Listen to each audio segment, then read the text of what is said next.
Hello friends, मैं आपका दोस्त निकेतांक मुखा और हृदय एजुकेशन अकेडमी यूट्यूब चैनल में आपका स्वागत है। तो फ्रेंड्स, आज के इस लेक्चर में हम बात करने वाले हैं HTML5 के टॉप 50 MCQ क्वेश्चंस के बारे में, जो कि काफ़ी इंपॉर्टेंट होते हैं एज ए इंटरव्यू के लिए। तो शुरू करते हैं। तो सबसे पहले हमारे पास जो क्वेश्चन आता है वो है कि what do you understand by HTML, की आप HTML से क्या समझते हैं। तो पहला जो ऑप्शन दिया हुआ है वो है HTML describe the structure of a web page, कि HTML जो है वो यूज़ किया जाता है वेब पेज के स्ट्रक्चर को डिफाइन करने के लिए। तो ये पॉइंट बिल्कुल ठीक है। सेकंड क्या है, HTML is the standard markup language mainly use to create web page, बिल्कुल ठीक है। HTML consist of a set of elements that help the browser how to view the content, बिल्कुल, यानी कि तीनों कंटेंट ठीक है। और हमारा जो ऑप्शन है वो है ऑल ऑफ द अबव, यानी HTML जो है वो वेब पेज का स्ट्रक्चर डिफाइन करने के लिए यूज होता है, और एक मार्कअप लैंग्वेज है जो कि वेब पेज को क्रिएट करने के लिए होती है। और HTML में हमें सेट ऑफ एलिमेंट्स मिलते हैं जो कि ब्राउजर पे हमारे कंटेंट को दिखाने के लिए यूज़ किए जाते हैं। तो ये ऑप्शन तीनों बिल्कुल ठीक है। तो हम लगाएंगे ऑल ऑफ द अबव पे टिक और करते हैं नेक्स्ट क्वेश्चन। तो नेक्स्ट क्वेश्चन यहाँ पे आता है, who is the father of HTML। तो रेजमस लरड्रॉफ भी नहीं है, और हमारा इसका जो आंसर बेसिकली हुआ टिम बर्नर्स ली। तो ये है HTML का जनक, फादर जिसे आप बोल सकते हैं। तो इन्होंने HTML का बनाया था, इनको क्रिएट किया था, निर्माण करता ये है HTML के। चलते हैं नेक्स्ट क्वेश्चन पे। नेक्स्ट क्वेश्चन है कि HTML स्टैंड्स फॉर, कि HTML का मतलब क्या होता है। तो HTML का मतलब होता है हाइपर टेक्स्ट मार्कअप लैंग्वेज। तो देखते हैं कौन सा ऑप्शन है हाइपर टेक्स्ट मार्कअप लैंग्वेज, पहले वाला। हाइपर टेक्स्ट मशीन गलत है, हाइपर टेक्स्ट में मार्किंग गलत है, हाई टेक्स्ट ये भी गलत है। तो hyper text markup language. Next करते हैं, which is use to read an HTML page and render it, यानी कि इसमें से कौन सा टूल यूज किया जाता है HTML के पेज को रीड करने के लिए या देखने के लिए, जो भी रिजल्ट हमें मिलता है वो वेब ब्राउजर के अंदर मिलता है। तो वेब सर्वर भी नहीं, वेब नेटवर्क भी नहीं, वेब ब्राउजर। चलते हैं नेक्स्ट क्वेश्चन पे। यहाँ पर है हमारा क्वेश्चन नंबर 5 कि which tag is used for inserting the largest heading in HTML, की अगर आपको हेडिंग इंसर्ट करनी है और सबसे बड़ी हेडिंग इंसर्ट करनी है तो हम क्या यूज करेंगे। तो हेड भी नहीं यूज करेंगे, हम करेंगे सीधा H1, ना ही H6 ना ही हेडिंग, तो H1 टैग यूज करेंगे। Next question, question number 6, which is use to create web page, यानी कि इन सभी में से कौन सा यूज होता है वेब पेज को बनाने के लिए। तो वो है HTML, ना कि जावा, ना कि C++, ना कि JVM।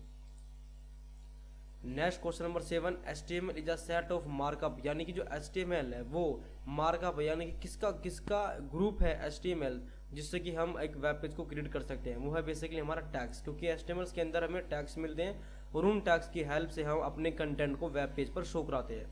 तो चलते हैं, करते हैं नेक्स्ट क्वेश्चन। नेक्स्ट क्वेश्चन है, HTML tags are use to describe document, यानी कि HTML टैग का यूज किस लिए किया जाता है, डॉक्यूमेंट में क्या दिखाने के लिए आता है। तो इसका आंसर है कंटेंट। तो डॉक्यूमेंट में कंटेंट दिखाने के लिए HTML टैग का यूज होता है, ना कि डेफिनेशन, ना कि लैंग्वेज और ना कि मॉडल। तो इसका आंसर है हमारा कंटेंट। बढ़ते हैं नेक्स्ट क्वेश्चन की तरफ। Question number 9, HTML program is saved using under dash extension, यानी कि किस एक्सटेंशन की हेल्प से आप अपने HTML प्रोग्राम को सेव करते हो, फाइल को सेव करते हो। तो इसका आंसर है .html, ना कि HTML, ना कि HTNL, ना कि HTNL। तो इसका आंसर है हमारा .html। चलते हैं नेक्स्ट क्वेश्चन की तरफ। नेक्स्ट क्वेश्चन है हमारा, HTML program can be read and rendered by. तो HTML जो हमारा प्रोग्राम है वो रीड किया जाता है और रेंडर्ड किया जाता है किसकी हेल्प से, कंपाइलर की हेल्प से भी नहीं, सर्वर की हेल्प से भी नहीं, ब्राउजर, यानी कि वेब ब्राउजर ही हमारे HTML प्रोग्राम को रीड भी करता है और रेंडर्ड भी करता है और शो भी करता है। अब देख लेते हैं हम अपना रिजल्ट क्या आता है। तो उस रिजल्ट पे मैं क्लिक करता हूँ। तो हमारा जो रिजल्ट है वो है 10 आउट ऑफ 10, यानी कि हमने अभी तक जो 10 क्वेश्चन देखे वो बिल्कुल बिल्कुल हमारे क्वेश्चन सही हैं। तो हमने 10 क्वेश्चन कंप्लीट कर लिए हैं। अब शुरू करते हैं क्वेश्चन नंबर 11 से। तो शुरू करते हैं क्वेश्चन नंबर 11 हमारा। तो क्वेश्चन नंबर 11 में पूछा गया है, what will be the output of the following HTML code, यानी कि जो हमारा HTML कोड है इसका आउटपुट क्या होगा। तो इसमें हमने P टैग लिया हुआ है और HTML इज फन, देन एक BR टैग यूज किया हुआ है और इज नोटेड, यानी कि P टैग के अंदर एक BR टैग यूज किया, BR यानी कि एक लाइन का ब्रेक दिया हुआ है। तो ये हमारा एक लाइन में आएगा और ये हिस्सा हमारा एक लाइन में आएगा। तो मैच कर लेते हैं यहाँ पर। तो फर्स्ट वाला भी ऑप्शन नहीं है, क्योंकि यहाँ पर देखो दो लाइन दी हुई है, यहाँ पर सिंगल अंडरलाइन दी हुई है, यहाँ पर इन्होंने पूरा इकट्ठा दे दिया और यहाँ पर ये, यानी कि इसका आंसर ये है, क्योंकि BR टैग हमने यहाँ पर लगाया है तो इज नोट इट नीचे आ जाएगा। Next question, dash attribute is use to specify where to open the linked document, यानी कि इनमें से चारों में से कौन सा एट्रीब्यूट ये स्पेसिफाई करता है कि हम अपने लिंक को कहाँ पर ओपन करना चाहते हैं, यानी कि नए टैब में ओपन करना चाहते हैं या सेम विंडो में ओपन करना चाहते हैं। तो इसका हमारा आंसर है टारगेट। तो टारगेट यूज होता है, ना कि कोड्स, ना कि रेल, ना कि नन ऑफ द अबव। तो हमारा टारगेट आंसर है। नेक्स्ट करते हैं कि which of the anchor attribute is used to specify the language of the link document, यानी कि हम एंकर टैग की हेल्प से जिस भी फाइल को लिंक करते हैं, जो भी हम यूआरएल बनाते हैं एंकर टैग की हेल्प से, अगर हम उसकी लैंग्वेज डिफाइन करनी है तो कौन सा एट्रीब्यूट यूज होगा। यहाँ पे ए लैंग भी नहीं होगा, लैंग, एचआरईएफ लैंग और ऑल द अबव। तो इसका आंसर है एचआरईएफ लैंग हमारा एट्रीब्यूट यूज होता है किसी भी एंकर में जो आपने लिंक बनाया है उसमें अगर आपको उस लिंक की लैंग्वेज डिफाइन करनी है तो then HREF lang. Next question, relationship between the current document and the linked document is specified using the dash attribute, यानी कि जब हम दो फाइलों को, यानी कि एक फाइल को दूसरी फाइल से लिंक करते हैं तो ये जो रिलेशन से हम बताते हैं, जैसे हम अपने जावास्क्रिप्ट की फाइल को लिंक करते हैं तो हम क्या लिखते हैं, रिलेशन में क्या हम डिफाइन करते हैं, टाइप जावास्क्रिप्ट या टाइप सीएसएस, ये सीएसएस की फाइल है। तो ठीक उसी तरीके से हम वो किस एट्रीब्यूट की हेल्प से हम डिफाइन करते हैं, तो इसका आंसर है हमारा रेल। तो रेल एट्रीब्यूट की हेल्प से डिफाइन करते हैं, ना कि रिलेशन, ना कि एचआरएफ, ना कि टारगेट। तो रेल यहाँ पर इसका आंसर है। नेक्स्ट क्वेश्चन करते हैं, which is incorrect value provided to rel attribute of the anchor tag, यानी कि एंकर टैग में जो REL एट्रीब्यूट है, ठीक है, अब जो रिलेशनशिप एट्रीब्यूट है, अब इस एट्रीब्यूट में कौन कौन से वैल्यू दे सकते हैं, तो हम हेल्प, बुकमार्क और नॉन ऑफ द अबव। तो इसका आंसर हमारा प्रीवियस। तो प्रीवियस गलत है, प्रीवियस नहीं हम दे सकते, हेल्प और बुकमार्क हम यूज कर सकते हैं। बढ़ते हैं नेक्स्ट क्वेश्चन की तरफ। हमारा नेक्स्ट क्वेश्चन, अभी पेज लोड हो रहा है, ठीक है। हाँ, which is use to open the document in the new window. अब हमें यहाँ पे डिफाइन करना है कि कौन सा टैग बिल्कुल सही से डिफाइन किया गया जिससे कि हमें नए विंडो के अंदर अपना लिंक ओपन कर सकें।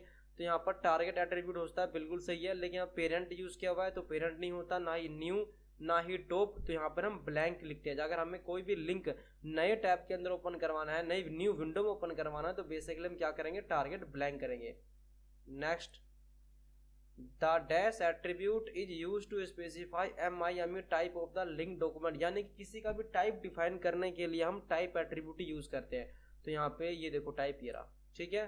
Next, what is the correct syntax of doc type in HTML5, यानी कि जब हम HTML का पेज डिजाइन करते हैं और सबसे पहला जो हम लाइन लिखते हैं, वर्ड लिखते हैं, वो लिखते हैं हम डॉक टाइप। तो यहाँ पे देखो इसमें डॉक टाइप है, ये भी सेम, यहाँ पे पहले स्लैश दे दिया, यहाँ पर हमने ये, और ये वाला भी गलत है, यानी कि हमारा एक्सीलेटर मार्क पहले आएगा और फिर डॉक टाइप HTML, यानी कि पहले वाला। Next, in which part of the HTML Meta data is content, यानी कि हम जो मेटा टैग्स होते हैं उनको कहाँ पर लिखते हैं, वो हम लिखते हैं हेड टैग के अंदर। यहाँ पर बॉडी HTML हेड, ये रहा, हेड टैग के अंदर लिखते हैं। Next, which element is use to get highlighted text in HTML5, यानी कि HTML5 में किसी भी टेक्स्ट को अगर आपको कंटेंट को, यानी कि अगर हाईलाइट करना है तो उसके लिए मार्क टैग यूज करते हैं। तो हाईलाइट BR, ये रहा mark. Next, which is not HTML5 tag, यानी कि इनमें से कौन सा HTML5 का टैग नहीं है, तो वीडियो HTML5 का टैग है, सोर्स भी है, ट्रैक भी है, स्लाइडर नहीं है। HTML5 यानी कि HTML5 में 3 न्यू इंट्रोड्यूस किए गए थे, ये अपना पहले से था, तो स्लाइडर नहीं है। Which element in HTML5 define video और मूवी, यानी कि वीडियो और मूवी अगर आपको लगानी है अपने वेब पेज में तो हम वीडियो टैग का यूज करेंगे। तो ये रहा हमारा वीडियो, तो मीडिया, मूवी, ऑडियो नहीं, video. Next, which element is used for styling in HTML5, यानी कि कौन सा यहाँ पर यूज किया जाता है HTML5 को स्टाइल देने के लिए, वो CSS यूज की जाती है। तो इसका आंसर है direct CSS। Next, what is the correct syntax of web address, यानी कि वेब एड्रेस का सबसे इनमें से सिंटैक्स करेक्ट कौन सा है, तो सबसे पहले तो स्कीमा होता है और देन कोलन और फिर बैकस्लैश, देन प्रीफिक्स, यानी कि www.domain और देन पाथ और देन फाइल का नाम। तो यहाँ पर पहले पाथ दिया हुआ है, पहले प्रीफिक्स दिया हुआ है, पहले पोर्ट दिया हुआ है, ये नहीं होता। सबसे पहले हमारा स्कीमा, फिर हमारा कोलन होते हैं, फिर स्लैश, डबल और फिर www प्रीफिक्स, यानी कि www. जैसे कोई भी वेबसाइट abc.com स्लैश पाथ और उसका फाइल का नाम। तो ये वाला ठीक है इसके अंदर। Next question, which attribute is not essential under iframe, यानी कि iframe जब हम टैग यूज करते हैं तो उसमें इनमें से कौन सा है जो मैंडेटरी नहीं है, जो ना दे तब भी काम चल जाएगा। तो ऐसा आरसी तो डिफाइन करना पड़ेगा, सोर्स हाइट पे डिफाइन करनी पड़ती है, विड्थ पे डिफाइन करनी पड़ती है, फ्रेम बॉर्डर ना भी दो तब भी कोई दिक्कत नहीं है, ये तीनों से हमारा काम हो जाएगा। तो उसका आंसर है frame border. Next question, which works similar to B element, यानी कि जो हमारा बी टैग है वो यूज होता है बोल्ड करने के लिए। तो बोल्ड जैसा ही काम कौन सा टैग करता है, दूसरा वो करता है हमारा स्ट्रोंग टैग। तो स्ट्रोंग टैग भी बोल्ड की तरह काम करता है, बट स्ट्रोंग और बोल्ड का जो वर्किंग है वो वर्किंग पैटर्न थोड़ा अलग होता है। बोल्ड भी मोटा करता है, स्ट्रोंग भी मोटा करता है, बट एसईओ पर्पज से हम इसको स्ट्रोंग को यूज करते हैं। यहाँ पर किसी वर्ड पर हमें बोल्डनेस दिखानी होती है कि ये वर्ड इंपॉर्टेंट है थोड़ा, तो वहां पर स्ट्रोंग यूज होता है। Next, which attribute specify unique alpha numeric identifier, तो इसको देखो उसका आंसर होगा आईडी, क्योंकि यूनिक आईडी होती है ना कि क्लास, ना कि बेसिकली हमारा कोई भी एलिमेंट। तो बेसिकली हमारा इसका आंसर आईडी है। तो इसका आंसर यूनिक अल्फाबेटिक आइडेंटिफायर की हेल्प से हमने तुरंत समझ गए कि इसका आंसर आईडी है। Next, choose the correct statement. अब यहाँ पे देखो एक EXO बेसिकली एक एडिटर है, एक तरह का ये फाइल एडिटर है। तो यहाँ पर EXO is a cloud based ID है that offer collaboration and developed features, बिल्कुल ठीक है। EXO does not support Java, ये गलत है। EXO डज नॉट सपोर्ट, ये भी गलत है। EXO is a cloud based ID that offer collaboration and development features and it support JavaScript and HTML5, तो बिल्कुल ये वाला बिल्कुल करेक्ट है, क्योंकि इसके अंदर जावास्क्रिप्ट और सपोर्ट करता है, HTML भी सपोर्ट करता है। हम इस पे लगाएंगे टिक, बाकी देखें क्या रिजल्ट आता है। Next question, we can define dash number of sites in with one copy of Dreamweaver install होने को, यानी कि ड्रीम वीवर में आप कितनी सारी साइट्स को आप एक कॉपी के अंदर डिफाइन कर सकते हो, जिसको लिमिट नहीं होती, तो अनलिमिटेड होता है ये। तो इसका आंसर हमारा ये देखो, ये हमारा अनलिमिटेड है। तो इसका आंसर बेसिकली अनलिमिटेड, आप कितनी भी साइट्स को एक कॉपी के अंदर आप ड्रीम वीवर में रख सकते हैं, कोई दिक्कत नहीं है। नेक्स्ट क्वेश्चन हमारा, ब्लू ग्रीफोन इज बेस्ड, ब्लू ग्रीफोन भी basically is based on dash rendering engine, तो ये गीको इसका आंसर है, ना कि वेब की ना कि प्रिस्टो। ये बेसिकली ब्लू ग्रीफोन, आप थोड़ा गूगल करना आप समझ जाओगे ब्लू ग्रीफोन है क्या। तो अब हम करते हैं नेक्स्ट में रिजल्ट देख लेते हैं। हमारे जो क्वेश्चन नंबर 11 से हमारा क्वेश्चन नंबर बेसिकली 30 तक थे, क्योंकि 1 से 10 हम देख चुके हैं। तो करते हैं रिजल्ट, देखते हैं क्या रिजल्ट आता है। तो यहाँ पर वेरी गुड, जैसा मैंने उम्मीद किया था, हमारे 20 के 20 क्वेश्चन बिल्कुल ठीक है। तो अब हम देखेंगे हमारे क्वेश्चन नंबर हमारा 31 से लेकर 50 तक। तो अब हम बात करेंगे क्वेश्चन नंबर 31 से लेकर क्वेश्चन नंबर 50 के बारे में। तो सबसे पहला यहाँ पर क्वेश्चन आता है, what will be the output of the following HTML code, यानी कि हमें जो यहाँ पर एक HTML का कोड दिया हुआ है, इसका आंसर क्या आएगा, इसका रिजल्ट क्या आएगा। तो यहाँ पर H1 है, फिर H2 है, फिर H3, H4, H5, H6, यानी कि सारी की सारी 6 की 6 हेडिंग यहाँ पर यूज़ की हुई है। तो इसका आंसर सबसे बड़ा हेडिंग, फिर छोटा, फिर छोटा, फिर छोटा। तो पहले वाले ऑप्शन में ये वाला भी नहीं, क्योंकि यहाँ पर सबसे छोटे से स्टार्ट की गई है। सेकंड ऑप्शन सबसे बड़ी, फिर छोटी, फिर छोटी, फिर छोटी, फिर छोटी, ये आंसर इसका बिल्कुल ठीक है। वैसे बाकी दो भी चेक कर लेते हैं। सी में एरर तो आएगा नहीं, और डी में यहाँ पर हर एक के बाद में एक लाइनिंग दी हुई है, तो इसका आंसर हमारा बी है, ठीक है। नेक्स्ट क्वेश्चन करते हैं, एवरी HTML एलिमेंट में have an dash attribute specified, यानी कि HTML के हर एक एलिमेंट का एक एट्रीब्यूट है जो स्पेसिफाइड है। क्या है, आइटम का टाइप नहीं, रिलेवेंट टाइप्स नहीं, आइटम स्कोप, बिल्कुल सही।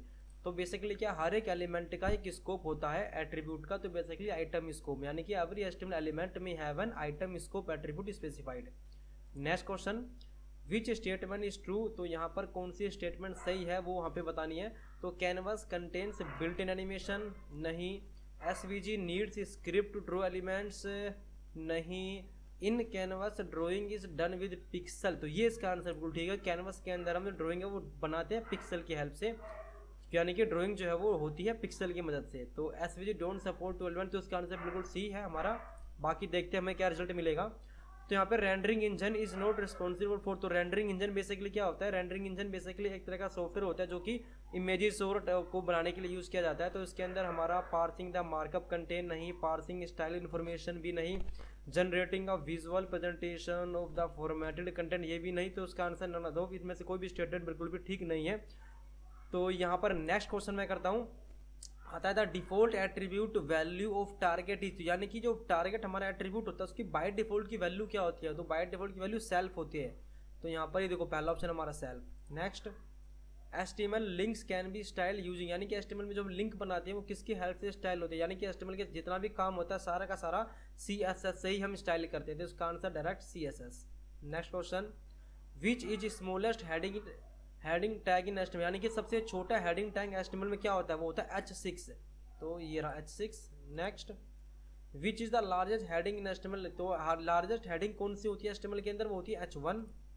Next, there are dash types of heading tags available in HTML, यानी कि कितने तरह की हेडिंग होती है HTML के अंदर, वो होती है 6 तरह की, H1 से लेकर H6 तक, तो उसका आंसर है 6। Next, for showing heading in HTML web page we use dash tag, यानी कि HTML पेज में हेडिंग दिखाने के लिए हम कौन सा टैग यूज करेंगे, हेडिंग टैग ही यूज करेंगे। तो यहाँ पर आर्टिकल स्ट्रॉन्ग हेडिंग, ये रहा heading. Next, which define the most important heading, यानी कि जो मोस्ट इंपोर्टेंट हेडिंग जो हम डिफाइन करते हैं किस टैग की हेल्प से करते हैं, वो होता है हमारा H1 टैग, तो सबसे पहला इसका answer H1। Next, which style is applied to the H1 heading by default, यानी जब H1 हम यूज करते हैं तो बाय डिफॉल्ट जो कौन सा स्टाइल है जो लग जाता है, यानी कि बोल्ड, हाँ बिल्कुल, जब H1 हम यूज करते हैं बोल्ड होता है हमारा कंटेंट, अंडरलाइन अंडरलाइन नहीं आती। अच्छा, बोल्ड अंडरलाइन बोल्ड होता है, सिर्फ अंडरलाइन नहीं आती, और नन ऑफ द अबव, यानी कि इसका आंसर सिर्फ पहले वाला है, क्योंकि जब H1 हम टैग यूज करते हैं तो वो बोल्ड हो जाता है। Next, dash automatically add some empty space before and after each heading, यानी कि हेडिंग के ऊपर और नीचे थोड़ा सा स्पेस डिफाइन कर देता है, कौन करता है, कंपाइलर, सर्वर, ब्राउजर या इंटरप्रेटर, तो इसका आंसर है ब्राउजर, क्योंकि हमारा HTML का रिजल्ट ब्राउजर के अंदर दिखता है। Next, which tag is use to divide the HTML document into the paragraph, यानी कि पैराग्राफ लिखने के लिए, पैराग्राफ डालने के लिए, अपने पेज में दिखाने के लिए हम कौन सा टैग यूज करेंगे, P टैग यूज करेंगे, तो पहला आंसर है P tag. Next, text written inside the following pair of tags is considered a paragraph, यानी कि किस टैग के इनसाइड में हमारा कंटेंट लिखा हुआ पैराग्राफ ट्रीट होता है, तो बेसिकली P टैग के अंदर ही होता है, तो यहाँ पर देखो पैराग्राफ पर नन ऑफ द, यानी कि P टैग। नेक्स्ट, ब्राउजर जो है हमारा ऑटोमेटिकली ऐड कर देता है डैश के अंदर बिफोर और आफ्टर पैराग्राफ, यानी कि क्या ऐड करता है, हर पैराग्राफ जो आप यूज करोगे अपने HTML के अंदर थोड़ा सा स्पेस ऊपर नीचे ऐड हो जाता है, तो क्या होता है, वो स्पेस नहीं होता, वो एम्प्टी लाइन होती है, तो देखो एम्प्टी लाइन यहाँ पर, ये रहा एम्प्टी लाइन, इसका आंसर एम्प्टी स्पेस तो हेडिंग के अंदर ऐड होता है, एम्प्टी लाइन होती है पैराग्राफ के अंदर, मतलब दिखती नहीं है, एम्प्टी यानी खाली लाइन, ठीक है। नेक्स्ट, द अलाइन एट्रीब्यूट, यानी कि जो अलाइन एट्रीब्यूट है जो पैराग्राफ टैग के अंदर यूज होता था HTML के अंदर, क्या अब होता है, HTML is no longer supported in, यानी कि HTML5 के अंदर वो नहीं होता है, पैराग्राफ के साथ में जो अलाइन एट्रीब्यूट था वो नहीं होता है, ठीक है। Next, which is not an example of web browser, यानी कि इसमें से कौन सा वेब ब्राउजर एग्जाम्पल नहीं है, गूगल क्रोम वेब ब्राउजर नहीं है, नहीं गूगल क्रोम तो वेब ब्राउजर है, सॉरी गूगल नहीं है, ओपेरा भी वेब ब्राउजर है, मोजिला फायरफॉक्स भी ब्राउजर है, गूगल क्रोम भी ब्राउजर, तो गूगल नहीं है। Next, which is an example of web browser, यानी कि इनमें से कौन सा वेब ब्राउजर का एग्जाम्पल है, गूगल, बिंग, यहाँ पे ओपेरा। नेक्स्ट, लास्ट क्वेश्चन हमारा, who was the primary author of HTML, यानी कि प्राइमरी ऑथर कौन है HTML का, वो तो हमारा टीम बर्नर लेरी है, सब कुछ यही है। नेक्स्ट, तो बेसिकली हमारे 20 में से 20 क्वेश्चन बिल्कुल ठीक है, यानी कि अभी हमने 50 क्वेश्चन अपने कवर कर लिए हैं HTML5 में, जो कि इंटरव्यू लेवल पर काफ़ी इंपॉर्टेंट है। तो आई होप ये जो HTML की सीरीज़ है और HTML का जो आज का लेक्चर आपको अच्छा लगा होगा, अगर अच्छा लगा तो प्लीज़ लाइक करो, कमेंट करो, कोई भी क्वेरी है तो कमेंट करिए, चैनल पर पहली बार आए हो तो सब्सक्राइब कर दो, बेल आइकन दबा दो, तो मिलते हैं नेक्स्ट लेक्चर में नए टॉपिक के साथ, तब तक thank you, take care, bye bye.